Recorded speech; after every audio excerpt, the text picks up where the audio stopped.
Welcome back to another episode of the Dynasty Dingers podcast. It is Monday, May 6th. Doc, we are already in May. Can you believe that? A full month down? That's a little sad, I think, but also a lot to celebrate if you're doing well in your fantasy leagues.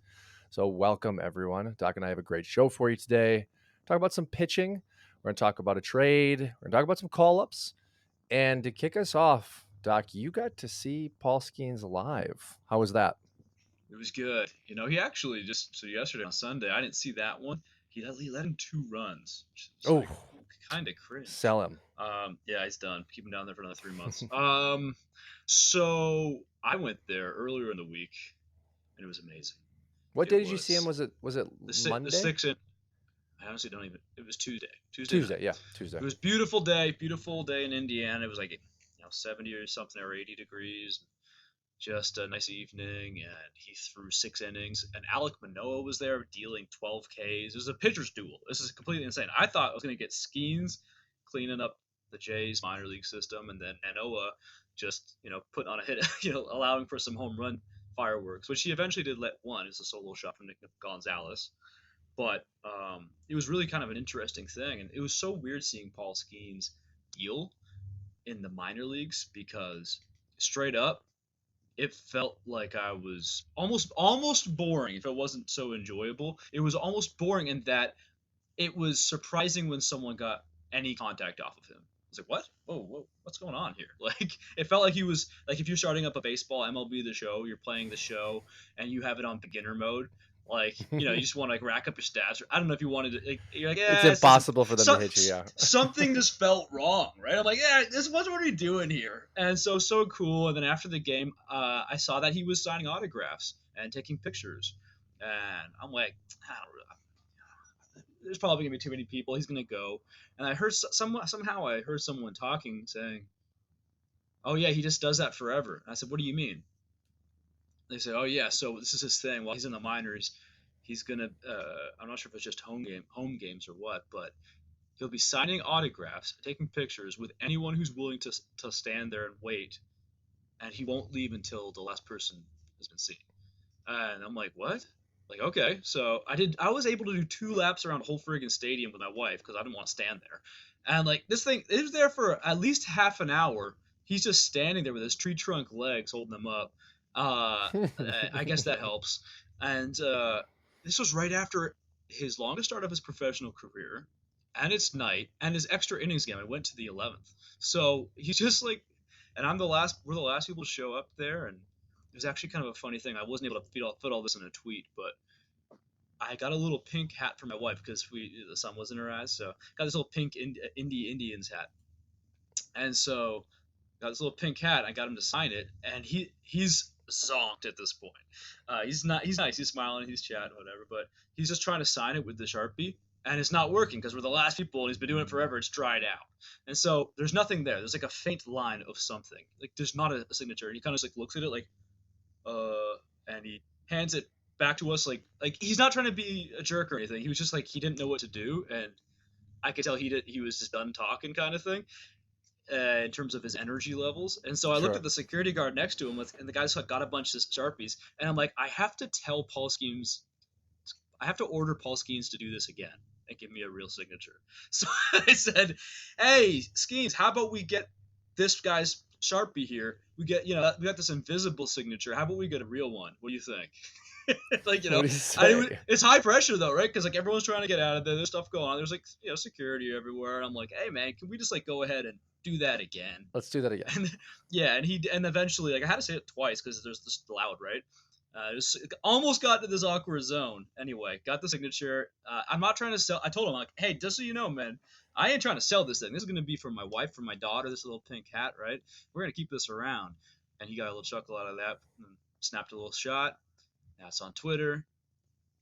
We just spent like 5 minutes for me talking about Paul Skenes. Yeah, you should probably also get him on your fantasy teams. Now I want him. Now I'm willing to overpay. I'm like, oh, I met him, and yeah, and because I was the last guy, just so everyone is clear, he was not ushering me out. I didn't get that sense of like, get this guy out of here. What? I have to do this again? No, he was smiling, laughing. He's just like, oh, good. He's like, and you get close to him though, he's a kid. He's still a kid. I mean, he's a I'm kid. He's excited. what, 22? Yeah, he has all the good vibes. Bye in fantasy. Well, and I think we've referenced this before. Max Clark in the interview he did, I think that was one of the first conversations we had on the podcast about a month back now. Some of these kids are giving incredible fan interaction vibes. They're really going to help grow the sport, really going to be a good symbol for what, you know, I think a mentor is supposed to be. And you talked about all the variables with Skenes. There's every reason for him to be in the clubhouse right after he's done having the ice bath, tending to the arm, all things that I'm sure the organization would push for him, but instead he's choosing to be out there with the fans. And it's like, that's the image of your number one overall pick. Like that is Yeah. what you want from a baseball player. So before we move on here, we kind of were chatting just before we jumped on about a potential trade that you were willing to send. And it's another very, very hot name in the minor leagues with Lazaro Montez starting to really gain traction here in 2024 as a massive breakout. And you were telling me you're willing to move Montez for Skenes straight up. What is the reason you're willing to take the pitcher over maybe a potential star bat in this situation? Well, this is a league where I feel free to be a madman and just get my guys because I gotta. I love my team. I love my team. It's so good. It's 12 team, Yahoo. But I mean, it's literally the deepest 12 team Yahoo league you can have without going off of going off of the site in terms of like having a spreadsheet or something like that. I do have spreadsheets, but that's a whole other story. Point is, we have the full roster, the biggest roster you can have, plus 10 prospects, 10 NA slots. So it's okay, but at the same time, I can afford to. My minors are so stacked compared to like a 30 teamer or something like that, right? So I feel like I can give up a Montez and still have just this sick team. So I actually, this is my, and it's so frustrating because if you have a home league, anyone listening out there, if you're like me, you have the nerdy leagues with guys like me and Matt where we're just geeking out and going deeper, and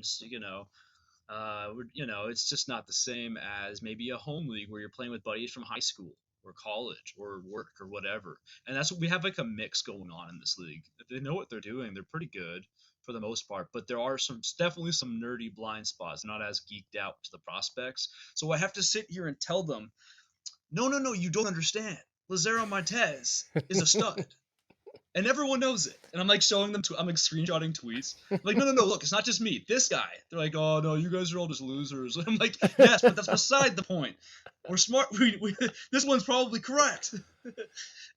Anyway, so yeah, no, dude, it's not Montez for Skenes. It's Montez, and like I'm trying to send like O'Neal Cruz plus, dude, I'm trying to buy Skenes, but I don't This like is losing him. right after you bought Holiday, correct?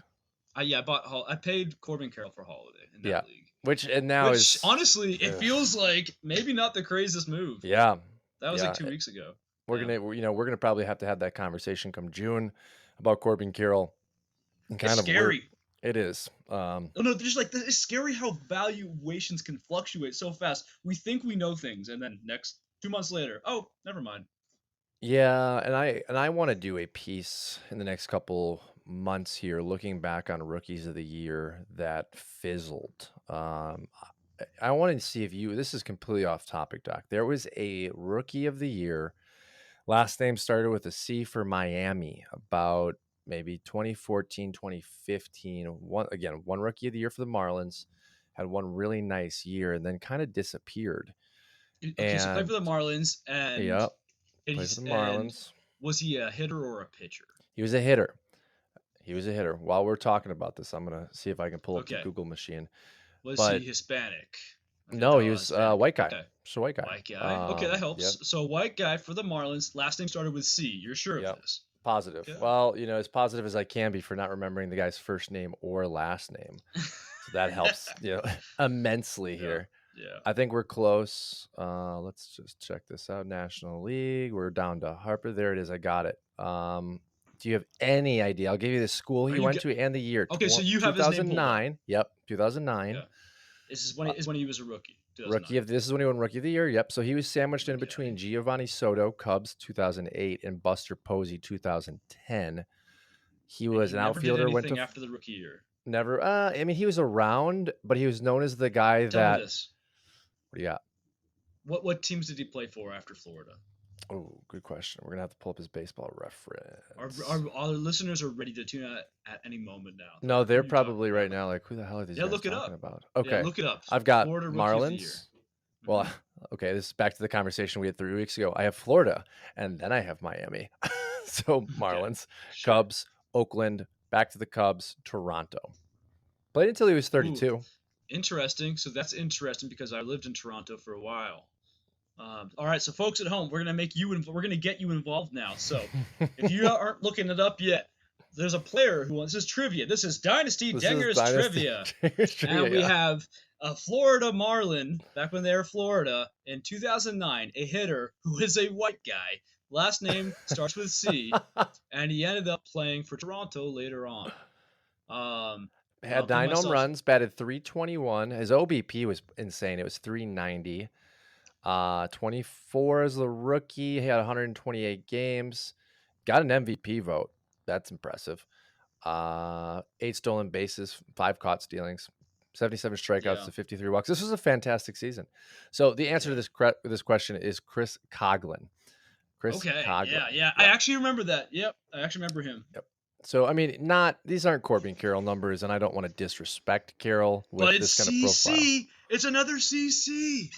You know, Oh no. maybe history is repeating itself, but this is something worth, I think, looking back on. Just again, rookies of the year that may or may not have fizzled. Another name that really comes to mind is Andrew Bailey, current Red Sox pitching coach and closer for Oakland in 2009. Also 2009, Doc. That 2009 class Hmm. not being well represented here on this show today. I feel like Bailey had a good run. Yeah, and for a closer, right? I mean, he's Yeah, not a Hall of yeah, Famer, but he was a good closer. And now yeah. he's changing the Red Sox entire organizational philosophy. So Hmm. maybe he's a better coach than he was a closer. Sure. But we've talked a lot. Let's move on. We have a big trade that went down. Luis Arias heading from Miami over to San Diego. Marlins getting former first round pick from last year, Dylan Head, Jacob Marcy, Nathan Mortarella, and Wusaku, a reliever who was signed this past offseason. Big trade. What are your thoughts? Say it with your chest, brother. Hmm. Woo, suck, go. I don't know. You got to I don't know, man. That just sounds so much I cooler. I thought it was go as well, and then I heard No, yesterday see it's now you told goo. me. Now it's like wrong for me to override that with what I want No, it to no, be. no, it's not because I like go better, and I think we can just decide to go with go. Sure. So yeah, Dylan Head. So yeah. I don't know, man. I love the deal for the Padres. I think it's smart. I know Ross Jensen, our big boss man over at Scout the Stat Line, smart dude. He's a big Jacob Marcy fella. So from what I remember looking into Marcy, I thought he was more of a slap hitter speedster type, which I mean Arise isn't hitting too many bombs as it is, so you're not necessarily losing that. It was kind of yeah. So the big question was, I'm looking at his stats now. So I remember last year he started smacking some bombs around, and he's doing it a little bit this year. I don't know. It's a weird deal, dude. Marcy's off to a slow start in Double A. He's Yeah. 23 years old. I have to have a debate with Ross. We gotta bring him on here and roast him for Marcy, maybe.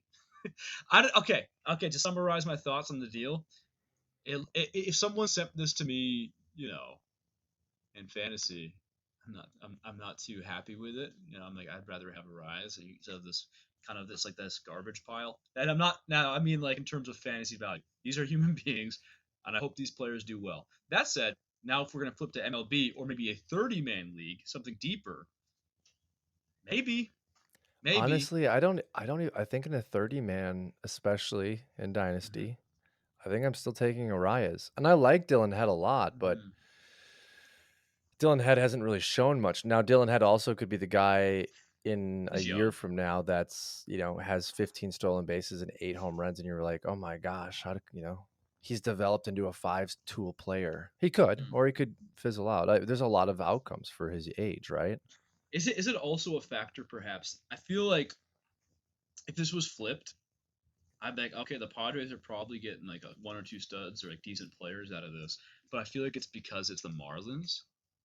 I'm like, I don't think you guys know what you're doing. Like, I think you could easily.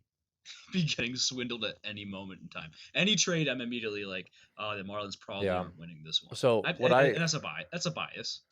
optically, what I really liked about it was the age for Mortarella and for Marcy. We know the Marlins struggle to develop hitters, right? But you're getting a 22-year-old in Marcy and a 23-year-old in Mortarella.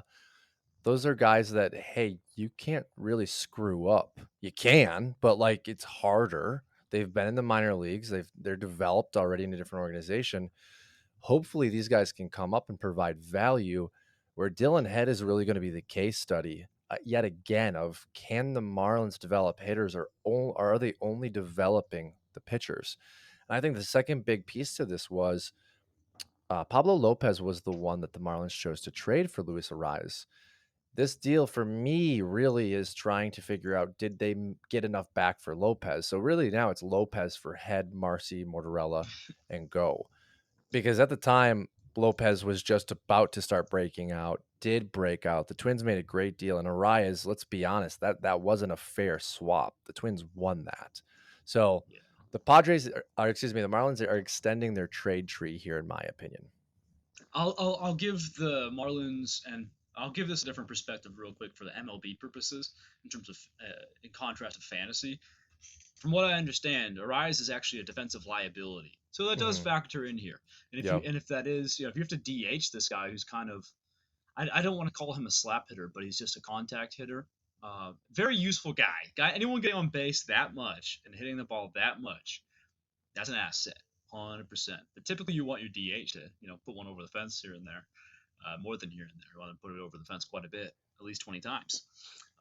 So yeah, it's a weird. You know what? I give a little bit. I tilt the scales back a little bit more in terms of real life value, because yes, it is a burden to have a guy can't play defense It's and doesn't hit home runs or steal bases.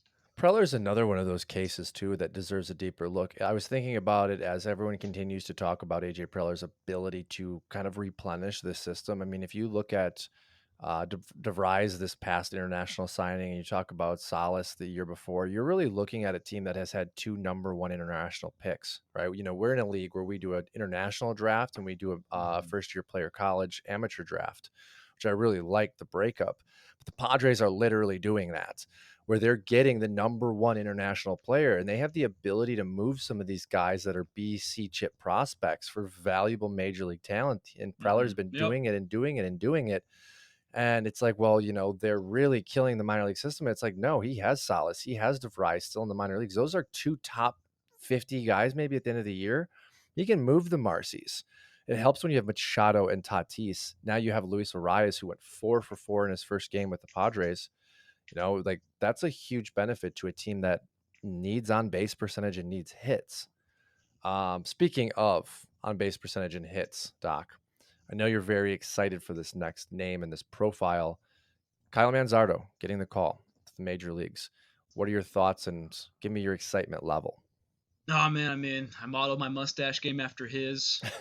Both are greasy and disgusting. I have a picture in this one little group chat I'm in. The picture for the Facebook group chat is just him from college. He just looks so hilarious. He got some strawberry hair, right, and he's got this greasy mustache. I sent a picture of that to my mom, and I said, "Hey." She said, "Who's that?" I'm like, "That's me. Don't you recognize me?" And she's like, No, you don't look. Are you serious?" And I was like, I actually got her going for a second. And I was like, "No, Mom, we just have the same mustache." I'm excited for him for fantasy baseball purposes. I wish he was playing on another team. I don't really. It's not really a huge Cleveland guy. Obviously, they don't.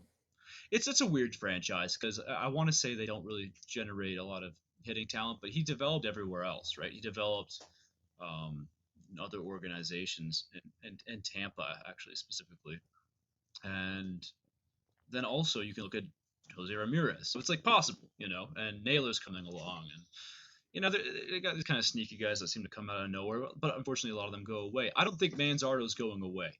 I think Manzardo could be it's like, what is Vinny Pasquantino these days? I don't Yep. know, but that's the big comp. Everyone loves that. I mean, people have comped people without Manzardo playing a major league game. Have said, "Oh, he's better than Vinny." I'm like, I don't know. I mean, he could be, but I think they're similar guys at least. Vinny's a bit physically bigger, but I mean, Manzardo's starting to turn this like approach where he has almost as many walks as strikeouts, really nice on base percentage. But now he's turning on this power game we weren't sure was going to be there, which is super exciting.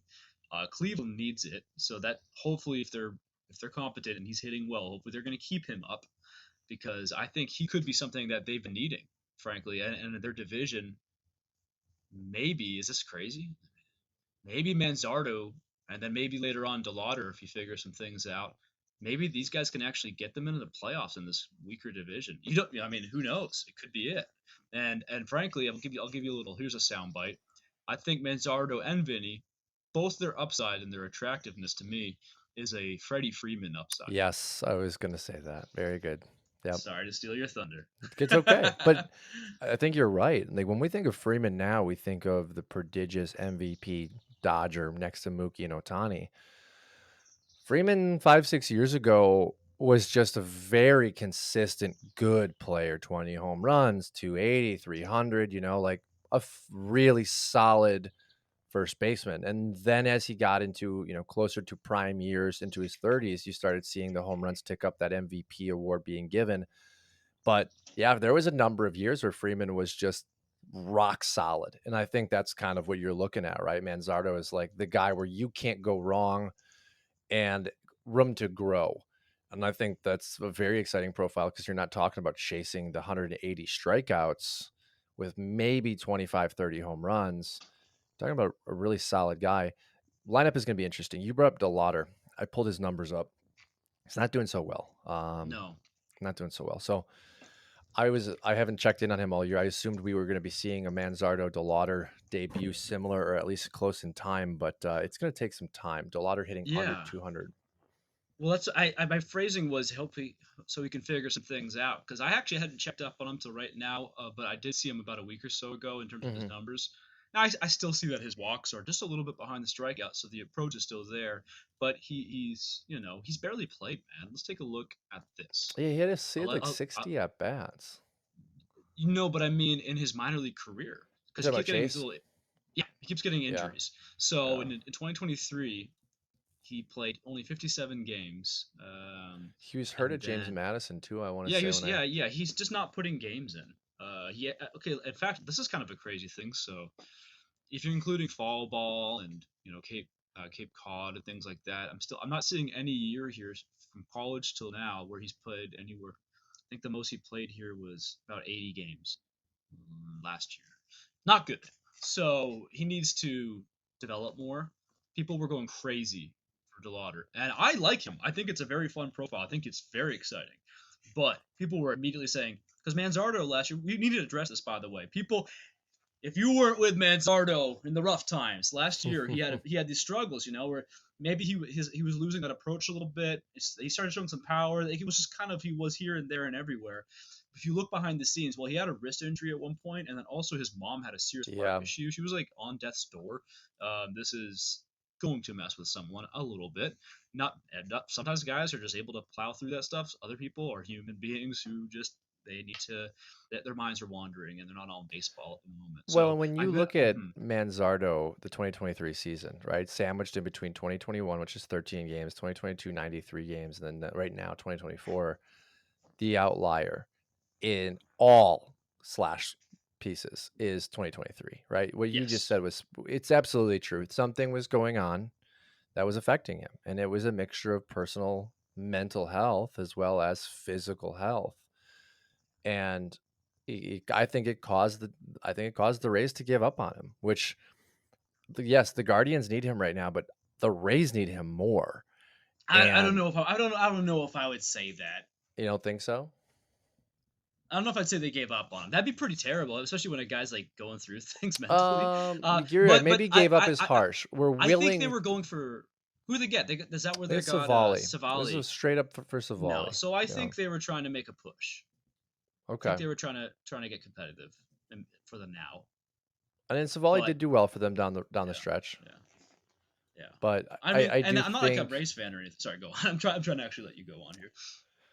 I really think about it, and I think about what it could do for the Rays right now if you were talking about calling up Manzardo and Junior Caminero, right? The Mm. Rays were anemic in Milwaukee just a week ago. Their offense is struggling. Their runs created are bad. Their run differential was minus 40 just 3 days ago when I looked. And sure, they have Isaac, 2 years away. They got Savali, nice. He's got a 6.14 ERA this year. But we're talking about Manzardo possibly being in the Freddie Freeman conversation. You possibly gave up Freddie Freeman for Aaron Savali? Like that's Yeah. I know you're right with the we wanted to make a push, but I mean, come on. This kid's a pretty blue chip prospect in my opinion. I wouldn't Let's have just made the deal. yeah. Yeah, let's counter that. Just for any listeners who are like, what? Freeman is like, of course. So when we say Freeman, we're dreamers. Mhm. Uh, Yeah. one of us needs to be more jaded. I'll be the jaded guy. I'll be the bad cop. You be good cop. Yeah. So it's like Freeman upside, especially coming. Like you said, I love that you touched on the early years of Freeman, where just like a good 20 to 23 kind of home run guy, which is still fine if you're batting 280 to 300, with 350 plus OBP. That's very acceptable in the big leagues. Now, on the other side of things, I'm friggin' it's a scary time, man, for prospects, right? Because Yeah. you don't know what you're gonna get. Sometimes look at Kowser. This is not even in our outline, but Kowser, we should talk about that maybe next week. We'll see how he does this week, but up, and that was like the best case scenario. Then down, down, down, down. Well, Then and Jackson Hall. Bush the exact same time. We will have to talk But about Bush Bush just too. he's actually been okay. Like Yeah. he did have a rough patch, but he's kind of bouncing back.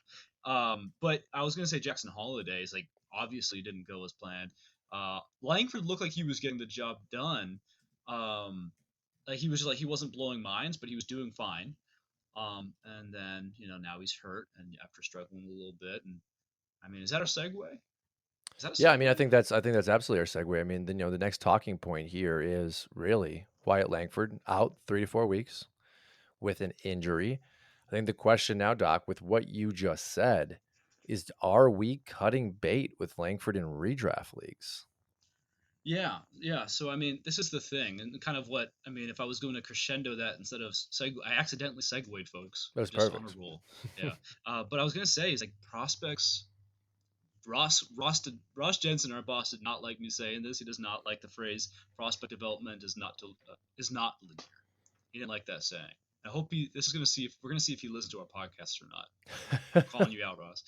Because yeah, I mean, we don't know, right? There's so many outcomes. So with Manzardo, yes, he seems like a safe kind of guy who's gonna come up, maybe like Evan Carter at the end of last year would be a cool thing. Not so many steals, but in terms of like just getting on base, getting the job done, hitting some home runs, that would be fantastic. But then with Langford here, dude, this is how crazy this is what I was talking about earlier with the scariness of valuations. With I saw Scott White tweeting about Langford. He just said, "Yeah, he's out." Like it was a kind of a funny tweet. It's just like, is this bad for your team or not that he's on the IL? And I kind of agree. I'm like, I have him everywhere, and I have IL everywhere, other than what's that? Yeah, the big one, the big industry league, the NFBC stuff where they don't have IL slots. Makes no sense.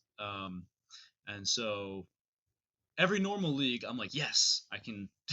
I don't want Langford getting demoted. I don't think he needs to. I think, but this is kind of like I wish he did get hurt physically. But hey, here's your time to reset. Work on the things you need to work on. Talk with the coaches. I think this is a good.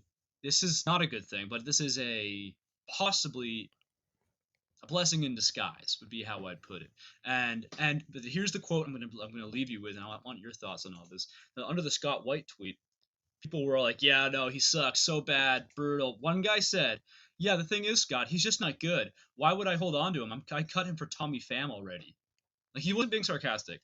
And I'm like, oh, Tommy Pham must be doing great with the White Sox. I clicked over, he's got like a 320 OBP, one home run. I'm like, Yeah. he's doing okay. Like this is like not sustainable. It's not a terrible. So I replied. I said, oh, Tommy Pham is better than Wyatt Langford. I'm gonna go ahead and take note of this take for September, folks. We have almost 5 months left of baseball. Please be patient. Yes. Remember how you felt about Wyatt Langford a month ago and why. It wasn't based on nothing. It was based on who he is, his raw talent, what he did at ridiculous numbers in college, and then in his pro debut last year, and then in spring training this year. Like, it wasn't like that was a mirage, and this is the real Langford. This is just how hard regular season baseball is. By the time he comes back, it'll be hotter. The team will be gelling a bit more. He won't have to be the guy in the middle of the order. He'll be able to jump on in, hopefully, to a well-oiled Rangers machine. And now he's just like, maybe he's ninth or eighth or seventh, whatever, right? And the pressure's off. Just play baseball. So I agree with what you're saying, and I'm having a really hard time with Langford because there were some concerns I had. I want to say 2 months ago, right as we were doing our top 100s.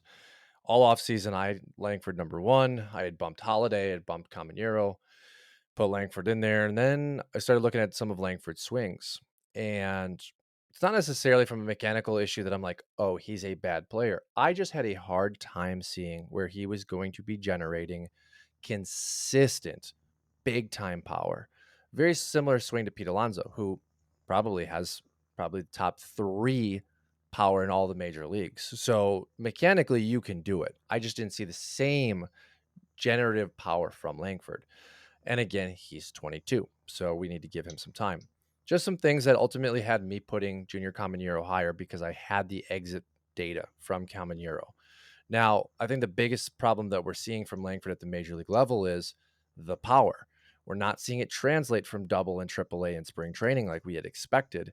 When you look at the exit velo at 87 miles per hour, that's a concern. When you pull up his spray chart, having 3 home runs to the 374 gap in Texas Stadium doesn't help. His home run was off the top of the wall. 1 home run in every other ballpark max for Langford when you pull up his Savant. There are power concerns, but what I'm seeing and thinking is the same thing as probably Holiday. They're nervous. There was a lot of hype. And Bochy has put Langford in a position where you've got to produce. Unlike Jackson Churio in Milwaukee, where they're sticking him at eighth or ninth every day because they can, and Holiday, where they can move him up and down and move him down to the minor leagues. Langford has had a lot of responsibility put on him. So I'm holding Langford. I've actually changed my take from yesterday. I'm okay holding Langford. But I do want us to just all be aware that, minor league numbers don't always translate. And I think the biggest piece that we're going to have to look back on in 3 or 4 years from a dynasty perspective with Wyatt Langford and Dylan Cruz, Charlie Cundon, and, Jack Caglione is Travis Bazana's 24 home runs. Is the ball in college juiced? Like, that's my question now. Because if it is juiced, we have to completely change our profile of Wyatt Langford, Dylan Cruz, Condon, Bazana, JJ Weatherholt. Like, all of these kids that we have been pushing as the future of Major League Baseball because they're all around players.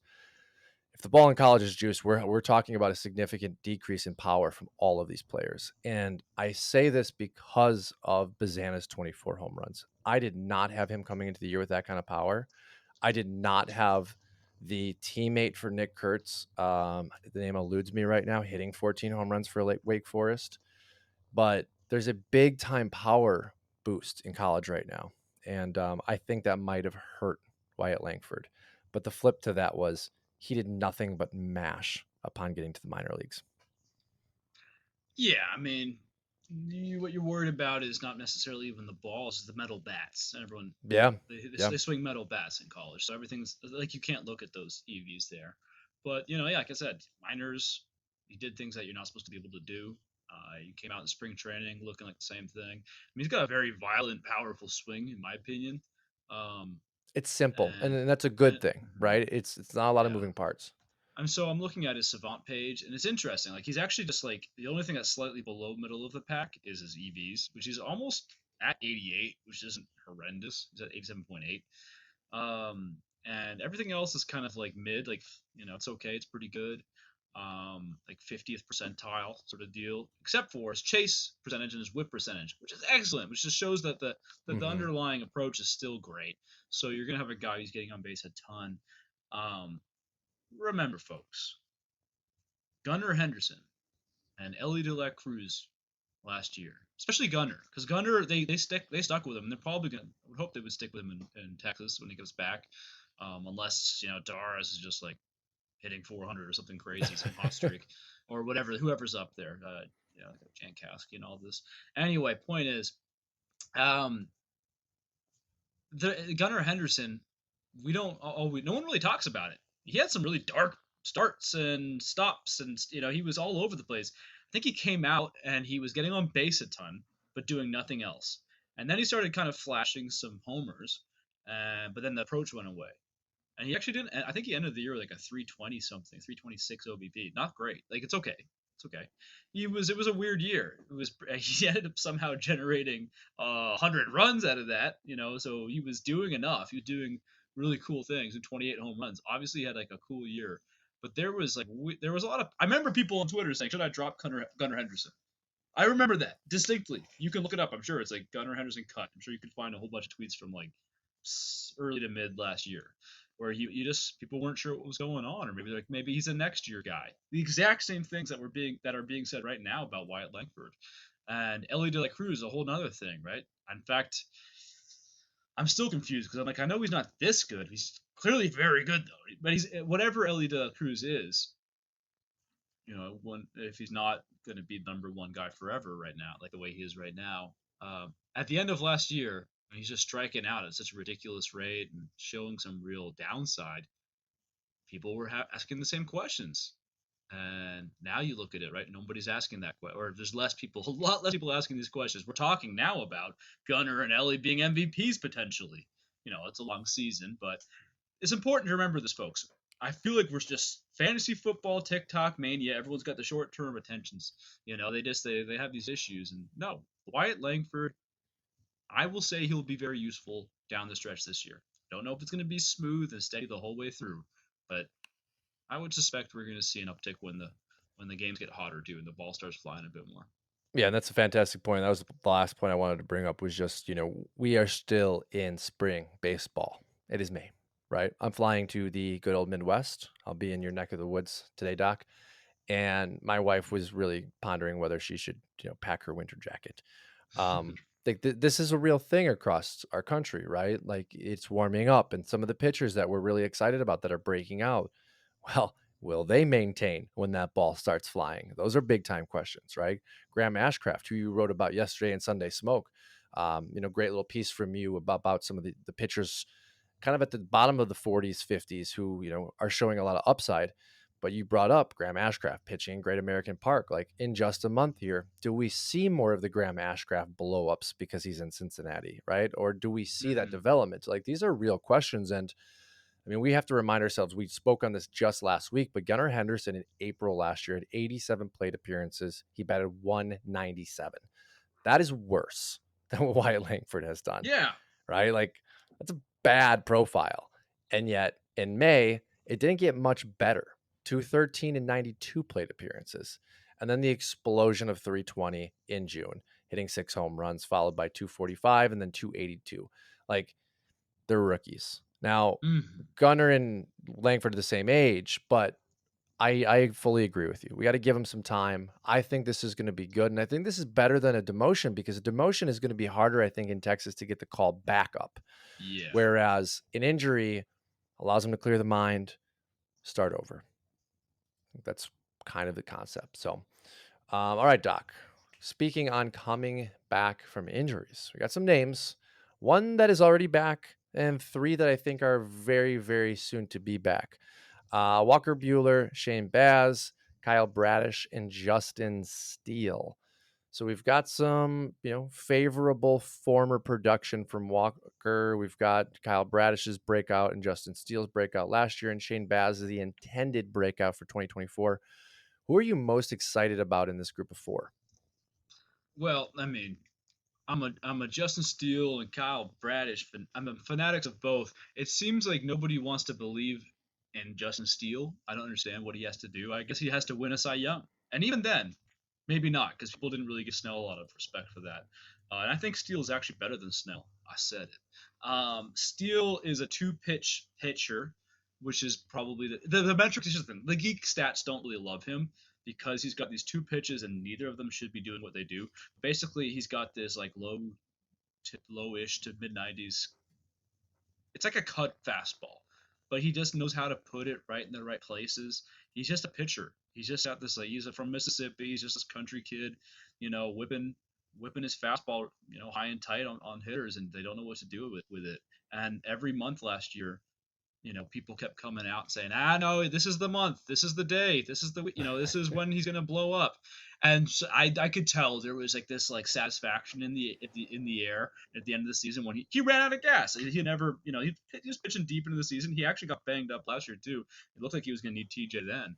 It's kind of scary. And he came back, and then just right near the very end, I think it was in September, he had a couple bad starts at the end of the season, two or three, and people were like, "Oh, that's the real guy, not the whole sample size we had the whole season long. No, this is the real." It was never that big, but under it all, I could tell. Steele's a good pitcher.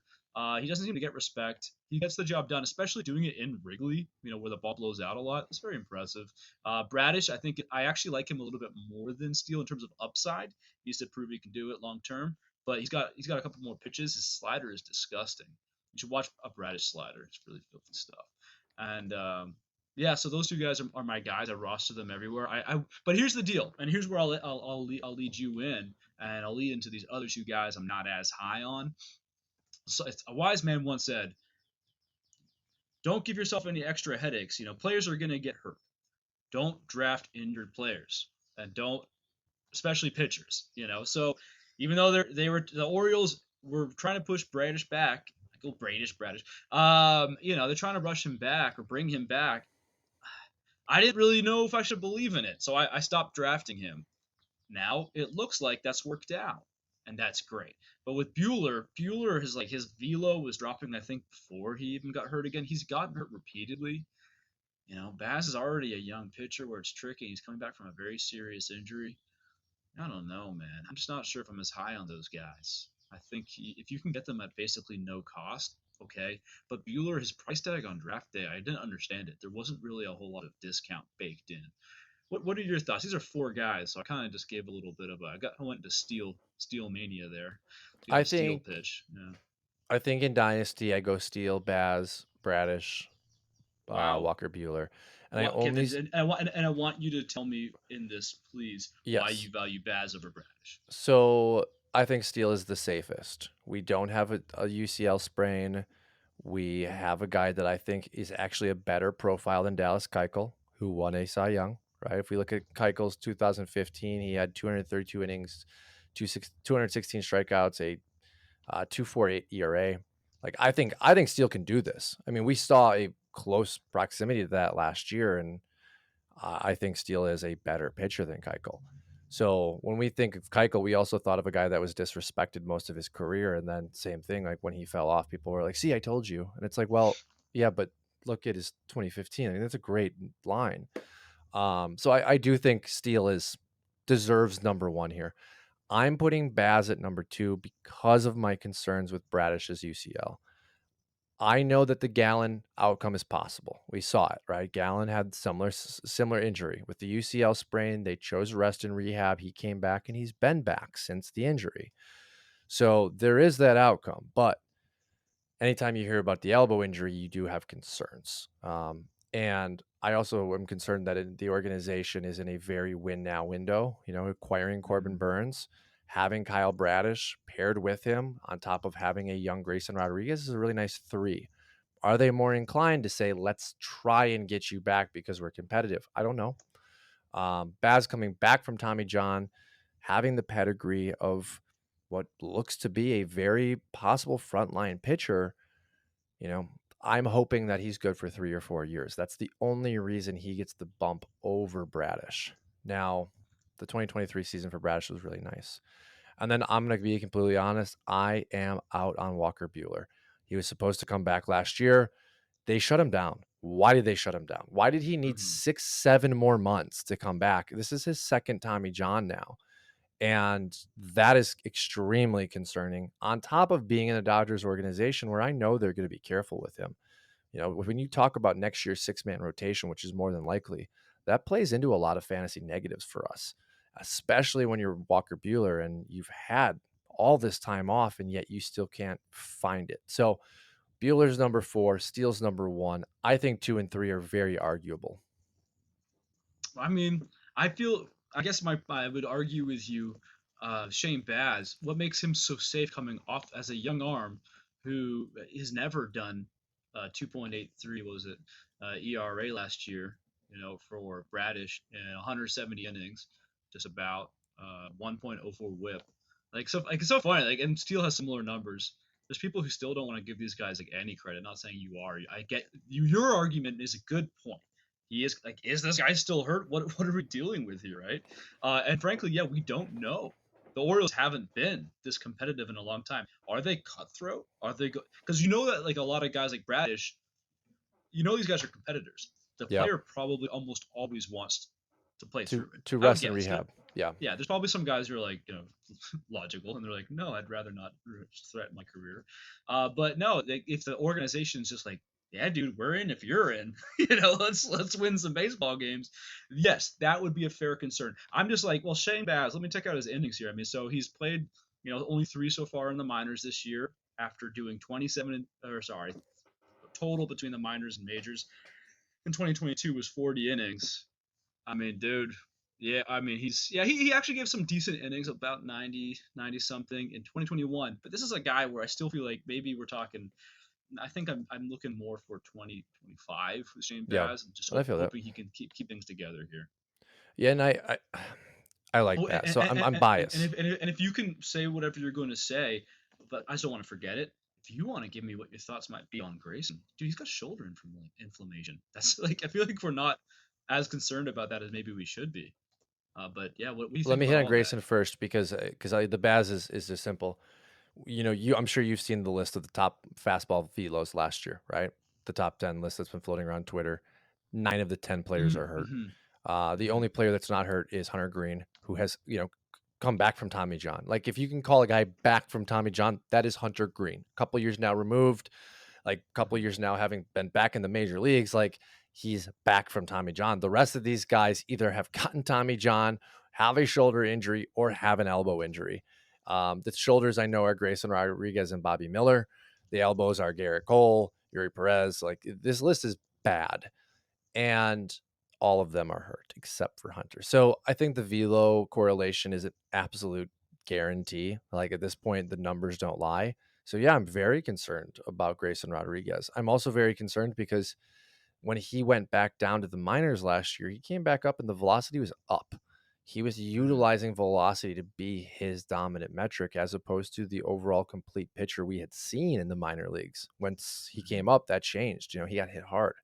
So I'm concerned, but what are you going to do at this point? Like, that's also the second flip side to why I like what they did with Bradish. Like, you can't just send these guys under the knife every single time. Like, Yeah. maybe give a guy a chance to come back from a sprained UCL. The shoulder's a little different. Like, we hate shoulders. UCL is just as bad, but they've given Bradish the shot at least. And then to finish with Baz, I'm really shooting at the pedigree of 2021. The 78 and 2/3 innings, 113 strikeouts, the 206 ERA, the .8 WHIP in double and triple A. That was domination. Now, we haven't seen it in 3 years. That is a awesome argument, Doc. There's nothing I can say about that, right? Like, I'm hoping that we get a guy that we saw 3 years ago because he's still young enough for me to be excited. And him and Bradish are a good case study. Like, if Bradish pulls a Gallon, I'm wrong here. There's no way I'm right. If he can stay healthy for the next 3 years and provide value to the Orioles, I'm flat out wrong.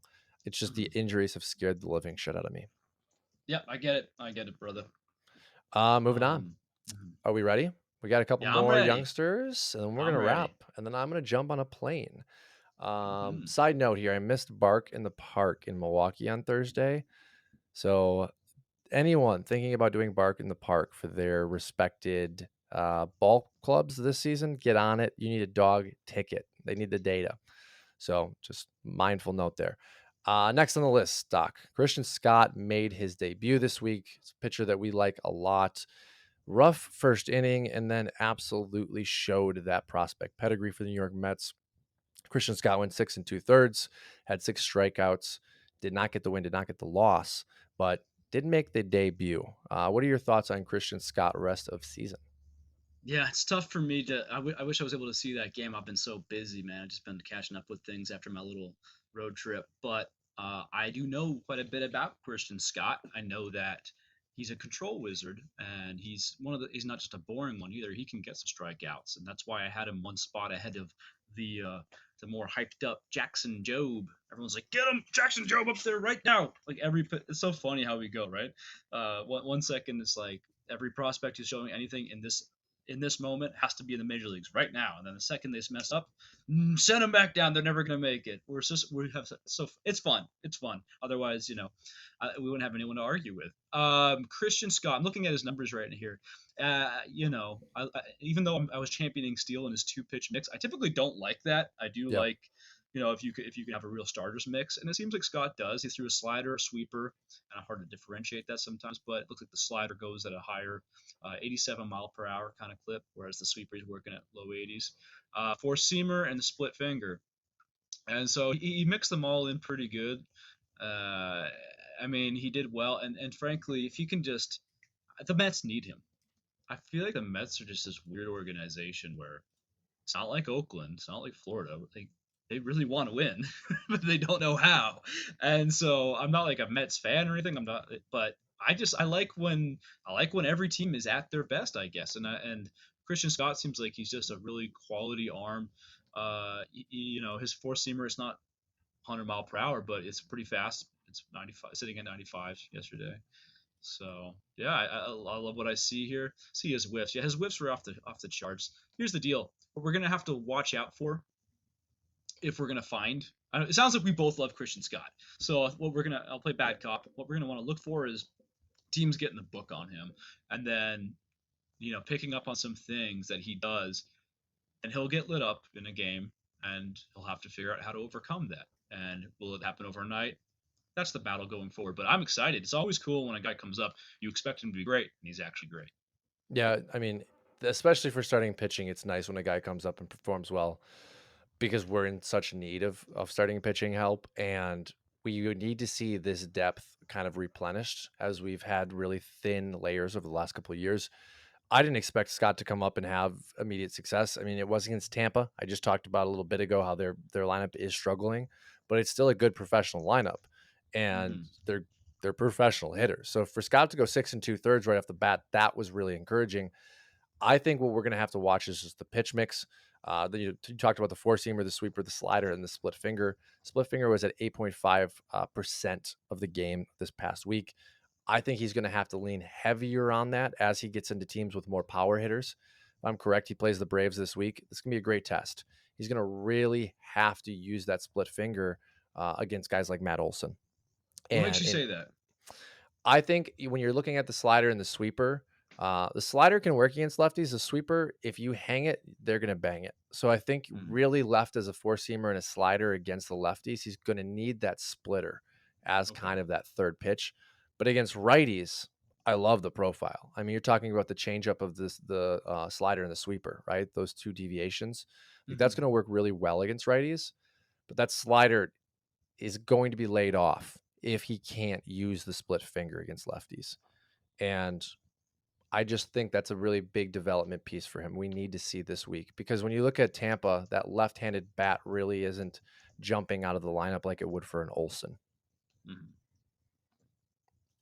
Yeah, lots of love, man. I mean, yeah, if folks, the only thing that's frustrating about Christian Scott for me is I was hyping him up all off season, and I got him. I got him in like one dynasty. I don't have him as bad. I don't have him where I want to have him. I wanted to have Yeah, more neither do I. shares, but the hype machine just took off right during draft season. So redraft, like if you're in keeper league or redraft, and so yeah, the book was out and people were buying. And kudos to them. We'll have probably a list of deeper names in May, but Blake Tidwell as well for the Mets, dominating Double A.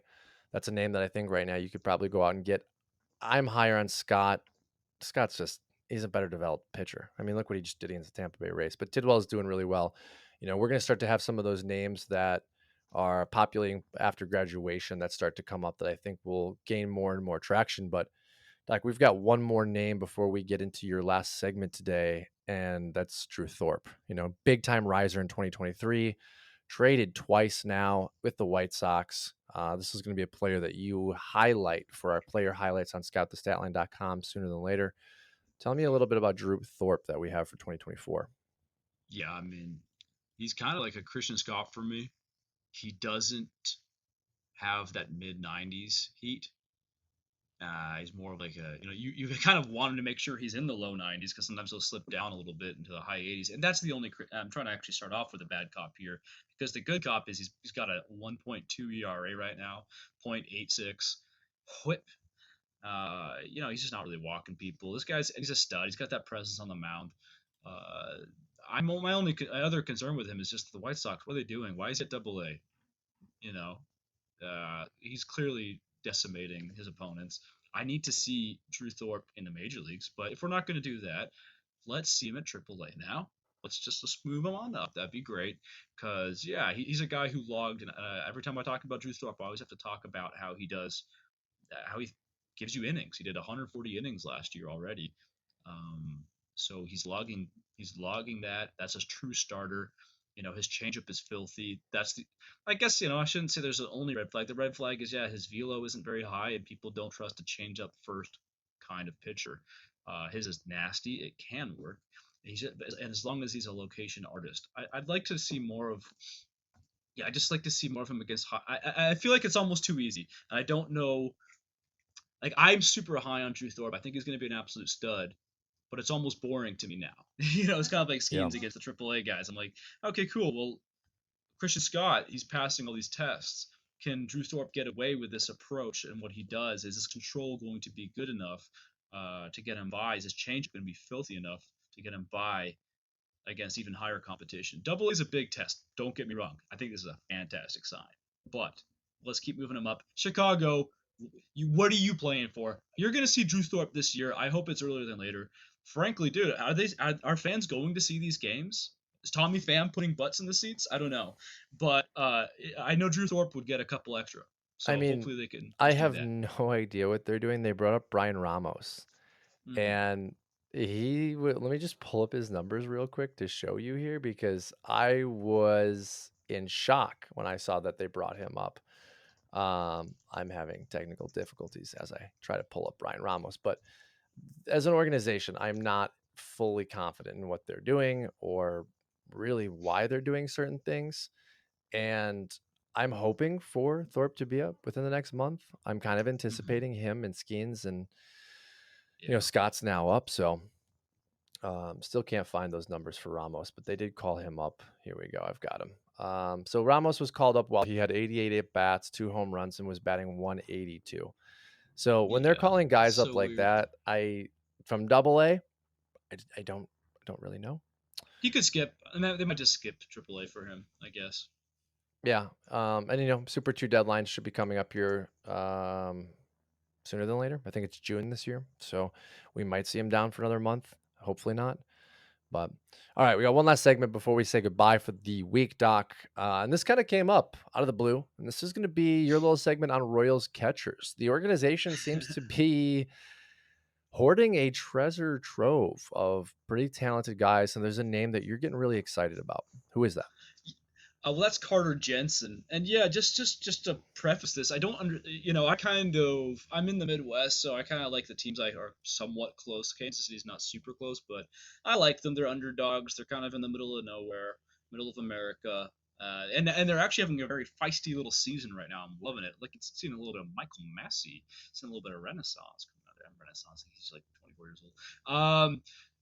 These catchers, it's very strange. So speaking of an actual renaissance, Salvador Perez is killing it. I think he's 34 or turning 34, and he's having he's turning back the clock a little bit when there were some red flags, warning signs, heading into this season. He's great. Okay, Freddie Fermin. If anyone remembers last year, if you had a deeper league where you had a greasy catcher situation, Fermin, the backup catcher, did pretty well, and he's looking okay. I think he's a little diminutive. I think he's 5'9", He's not the biggest catcher. I'm not sure you want him there long term. But then you look into the exciting guys who are coming up next, because no matter how good Perez is, maybe he plays into his late 30s, but you'd have to think eventually Father Time wins. Carter Jensen, he had a bit of hype a couple of years ago. He showed these on base percentages, which have not gone away. Even last year, where he struggled a bit more, had more like a low 200s average. He still had like a 360 OBP or something like that. Whenever he strikes out, even if he's striking out too much, he's taking walks, and he's got some solid power. And for some reason this year, he's got 10 stolen bases. I don't get that. Maybe we don't look into it. Maybe we do. But regardless, he's batting like 300, 400. He's just outrageous right now. Someone I'm adding actively in shallower dynasty leagues. Keep an eye on Carter Jensen. There is some pedigree here. He's built nice. He's got a powerful swing. And then you look behind him, at Blake Mitchell, what, seventh or eighth overall this year, or in the 2023 draft. He checks a lot of boxes too, and he's got a over 400 OBP right now at A ball. And then you have Ramon Ramirez coming up, I believe he was the only Royal to crack the top 100s for Prospects Live. We don't like to promote competition around here, but they no, it's great. They're doing great work over there. Ramon Ramirez came over from the DSL, the Dominican League, and he's only played one game, but he's got 2 hits right away, and he was killing it last year over there, to the point where, yeah, I don't know what they're doing in Kansas City. Apparently, they're really developing their catchers really well, is my whole point here. And frankly, whether it's Jensen, Mitchell, Ramirez, I think all three are worth your attention. Carter Jensen, especially because he actually, I think, has the least brand name out of those 3 prospects, but he's the closest to the bigs, and he's the hottest right now against the highest competition. It's only high A.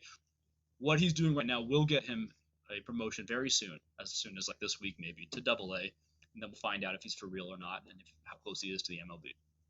Yeah, and Jensen was a guy that when we started talking about him today, I pulled up the tape. Really nice swing, YouTube swing. YouTube scout over here. What's up, guys? I know all.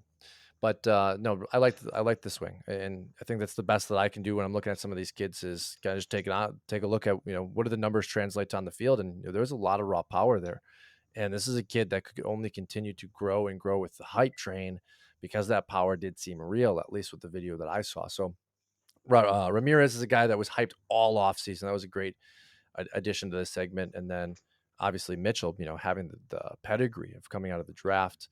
And I think they're just trying to replicate what they've had over the last 15 years with Sal Perez, 12 years maybe, right? Having that lockdown catcher, having that leader, and trying to continue that forward as they now have Bobby Witt and they start to develop some of these pitchers. So I think the Royals organization definitely has a model that they are trying to follow. And I think, with the names you mentioned, there's hopefully some continued success within that model. Well, But one of them's gonna do all right. I would say you got 3 guys there. I think one of them's coming through. Never mind Fermin. And I would just say to anyone who's thinking, well, with all that, how can they all succeed? Well, guys, the history of baseball is full of guys who used to play catcher. Didn't Bryce Harper play catcher in high school or something? I don't know. Everyone played catcher at some point, and people move off all the time. I AJ think of Melendez, even I within the think of organization. Biggio as like the number Yeah. one for me because he's a Hall of Famer, right? And he was a second baseman, a center fielder, if I'm correct, wasn't he? Didn't he go to center field?